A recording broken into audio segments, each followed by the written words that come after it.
Hello, আসসালামু আলাইকুম। আশা করি সবাই ভালো আছেন। আলহামদুলিল্লাহ, আল্লাহ তাআলার অশেষ রহমতে ভালো আছি।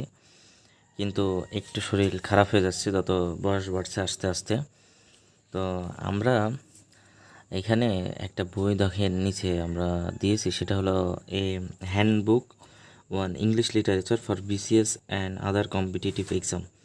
তো সাধারণত এটা কনফিডেন্সের একটা বই এবং যারা বিসিএস এক্সাম দেবেন তাদের সবাইকেই মূলত ইংলিশ লিটারেচার 15 মার্ক এটা পড়তে হয় এবং এটা আসলে প্রথম পর্যায়ে খুবই কঠিন লাগে। আমি যখন প্রথম শুরু করছিলাম আমার ক্ষেত্রেও খুবই কঠিন লাগছিল, যেহেতু আমার ব্যাকগ্রাউন্ড হলো সায়েন্সের এবং সেই ক্ষেত্রে আমার ইংলিশ লিটারেচার সম্পর্কে খুব বেশি আইডিয়া ছিল না। তো পরবর্তীতে আমি প্রথম যে বইটা কিনি সেটা হলো হ্যান্ডবুক অন ইংলিশ লিটারেচার। তো আমি মোটামুটি এটা পড়ছি এবং বিসিএসের জন্য আমি অনেক আগে থেকেই পড়ি, কিন্তু আসলে আমার একটু অসুস্থ থাকার কারণে আমি খুব বেশি এক্সামে অ্যাটেন্ড করতে পারি নাই। তো আমি সব মিলে হয়তো বা গভর্নমেন্ট জবে যে কটা এক্সাম দিছি, তো আসলে আমি অসুস্থতার কারণে খুব ভালো এক্সাম দিতে পারি নাই। তো তারপরেও নিজে যতটুকু পড়ছি সেইগুলো আপনাদের সাথে আসলে শেয়ার করতে চাই। তো এখানে দেখেন, তো আপনাকে যখন প্রাথমিক লেভেলে বইটা কিনবেন, বইটা কেনার পরে বাসায় নিয়ে এসে আপনি প্রথম যে কাজটা করবেন সেটা হলো যে বইয়ের প্রথমে যে দেখেন লেখা থাকে যে the old English period, the middle English period, তারপর আছে রেনেসার যে পিরিয়ডটা, the Elizabethan period, Jacobean period, Caroline period, Commonwealth period এবং নিকোলিয়াস নিও ক্লাসিক্যাল পিরিয়ড, রেস্টোরিয়ান পিরিয়ড, এরকম অনেকগুলো পিরিয়ড এর ভাগ থাকে। তো ফার্স্ট আমি যে কাজটা করছি সেটা হলো যে আমার যে অ্যাকচুয়ালি এখান থেকে কোন কোন লেখকগুলো পড়তে হবে এইগুলো আমি ফার্স্ট আইডেন্টিফাই করছিলাম। তো এই জন্য আমাকে বেশ কিছু সময় লাগছিল এবং আমি একটু দাগায় নিয়েছিলাম। তো সেই ক্ষেত্রে আমরা সেটা আপনাদের সাথে শেয়ার করতে পারি। তো প্রথমে দেখেন যে এখানে দ্য ওল্ড ইংলিশ পিরিয়ড, এখানে আসলে তেমন কিছু পড়া লাগে না। তারপরে দ্য মিডিল ইংলিশ পিরিয়ডের ক্ষেত্রে জিওফটি চার্চার। তো এখানে একটু মোটামুটি দু এক লাইন আছে যেখানে পড়তে হয় এবং আমি নিজেও পড়ছি। তো এখানে দেখেন যে দ্য মিডিল ইংলিশ পিরিয়ড এটা শুরু হয়েছে 1066 থেকে 1500, এইটা একটু পড়া লাগে। পাশাপাশি এখানে দ্য মিডিল ইংলিশ পিরিয়ডের ক্ষেত্রে কয়েকটা লাইন যে ডার্ক পিরিয়ডটা সাধারণত 1400 থেকে 1500 তখন, আর বাংলা সাহিত্যের অন্ধকার যুগ 1201 থেকে 1350।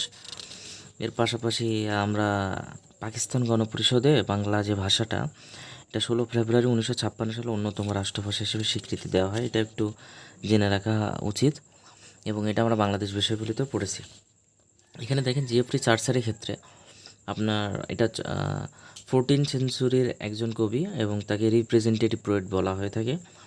এর পাশে থাকে father of English modern poetry, এটা খুবই ইম্পর্টেন্ট এই জিওফ্রি চার্চারের ক্ষেত্রে যে তিনি father of English modern poetry বা পোয়েট বলতে পারি।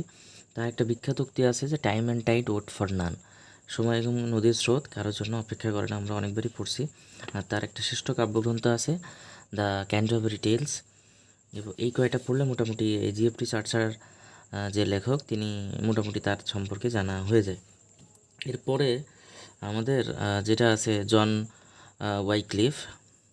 তো আসলে morning star of the reformation বলা হয়ে থাকে তার টাইটেল। তিনি প্রথমবারের মতো বাইবেল এর ইংরেজি অনুবাদ করেন। এরকম প্রত্যেকটা লেখক সম্পর্কে যতটুকু পড়া লাগে সেটা আমার দাগানো আছে। তো আমি যেটা আপনাদেরকে আজকে যে উদ্দেশ্যে ভিডিওটা করা সেটা হলো যে এখানে প্রথমে দেখেন দ্য এলিজাবেথিয়ান পিরিয়ডের ক্ষেত্রে আপনাদের যে কটা লেখক ইম্পর্টেন্ট তার ভিতরে দেখেন যে ক্রিস্টোফার মালওয়ে আছে, ইম্পর্টেন্ট স্টার দেওয়া আছে, এডমন্ড স্পেন্সার আছে, তারপরে নিকোলাস উদাল আছে, স্যার থমাস ওয়েট, এটা পড়া লাগবে না। তো আরেকটা ইম্পর্টেন্ট হলো বেন জনসন, থমাস কিট, এগুলো ইম্পর্টেন্ট। আর সবচেয়ে বেশি ইম্পর্টেন্ট হলো ফ্রান্সিস বেকন এবং উইলিয়াম শেক্সপিয়ার। এটা কিন্তু এলিজাবেথিয়ান পিরিয়ডের কবিতারা। তো এখান থেকে আপনারা মোটামুটি এইগুলো পড়লে আপনাদের হয়ে যাবে। আর জ্যাকোবিয়ান পিরিয়ডের ক্ষেত্রে আপনাদের দেখেন জন ডন, তারপরে অ্যান্ড্রু মার্ভেল, তারপর জর্জ হারবার্ট, এরকম কয়েকটা আছে। ক্যারোলিয়ান পিরিয়ড, কমনওয়েলথ পিরিয়ড, এরকম প্রত্যেকটা পিরিয়ডের ক্ষেত্রে দেখেন আমার স্পেসিফিকভাবে দেখানো আছে যে আমাদের দ্য রেস্টুরিয়ান পিরিয়ডের ক্ষেত্রে আমাদের কোন লেখকগুলো ইম্পর্টেন্ট, তারপরে দ্য অগাস্টাইন পিরিয়ড সম্পর্কে কোন লেখকগুলো ইম্পর্টেন্ট, দ্য এজ অফ সেন্সিবিলিটির ক্ষেত্রে কোনটা ইম্পর্টেন্ট, অ্যান্ড সবচেয়ে বেশি একটা পার্ট হলো রোমান্টিক পিরিয়ড, এটা অনেক বেশি পড়া লাগে। পাশাপাশি দেখেন এখানে অনেক আছে, দ্য ভিক্টোরিয়ান পিরিয়ড আছে, আর এ পাশে আছে the modern and the post modern periods. এখান থেকে এই যে ইম্পর্ট্যান্ট লেখকগুলো আছে তাদের কবিতা, তাদের উপন্যাস, তাদের উক্তি, এগুলো আমাদেরকে পড়া লাগে, মানে পড়তে হয় এবং সেটা মনে রাখতে হয়। তো আজকে আমাদের এ পর্যন্তই আমরা রাখলাম। পরবর্তীতে আমরা এই যে ইংলিশ লিটারেচার, এই হ্যান্ডবুক অন ইংলিশ লিটারেচার, আমরা আপাতত এই বইটার রিভিউ দিতে থাকবো ইনশাল্লাহ। তো আপনাদের মূল্যবান কমেন্টসগুলো এখানে দেবেন, তাইলে আমার খুব ভালো লাগবে। তো আস্তে আস্তে আমরা চেষ্টা করব যে যতটুকু আপনাদের হেল্প করা যায় আমার নিজের অভিজ্ঞতা আপনাদের সাথে শেয়ার করার। তো সবাই ভালো থাকেন, সুস্থ থাকেন, আর আমার জন্য দোয়া করেন। আসসালামু আলাইকুম ওয়া রাহমাতুল্লাহি ওয়া বারাকাতুহু।